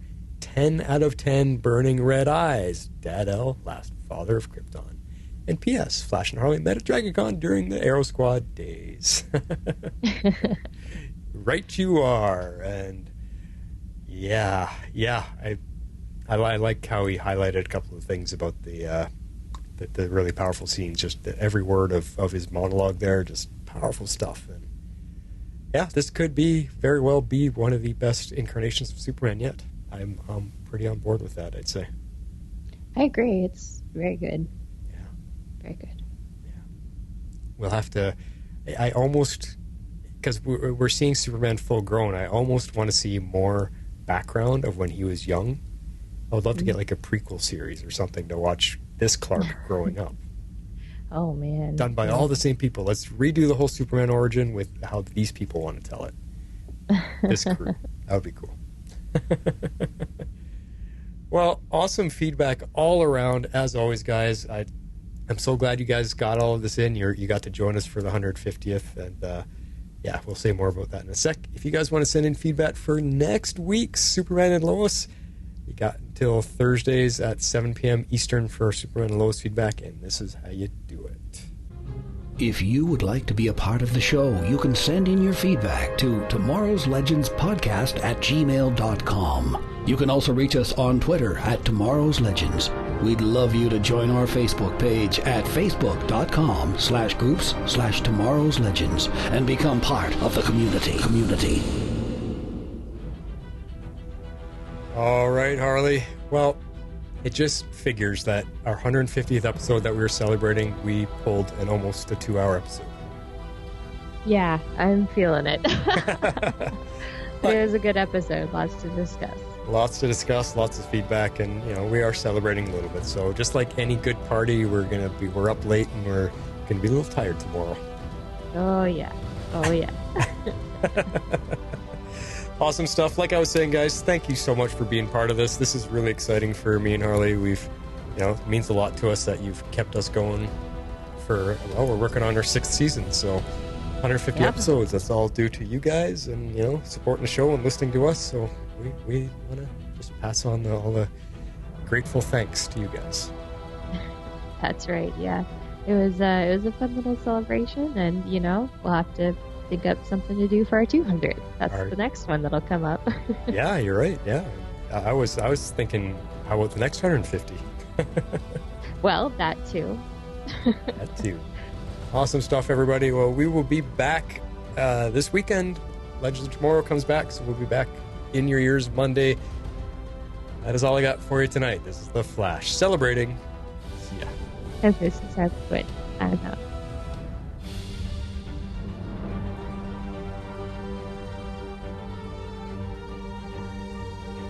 Tomorrow's Legends is not affiliated with CBS, Warner Brothers, or the CW. We're a fan-made podcast for entertainment purposes only and are part of the Cybercast Network.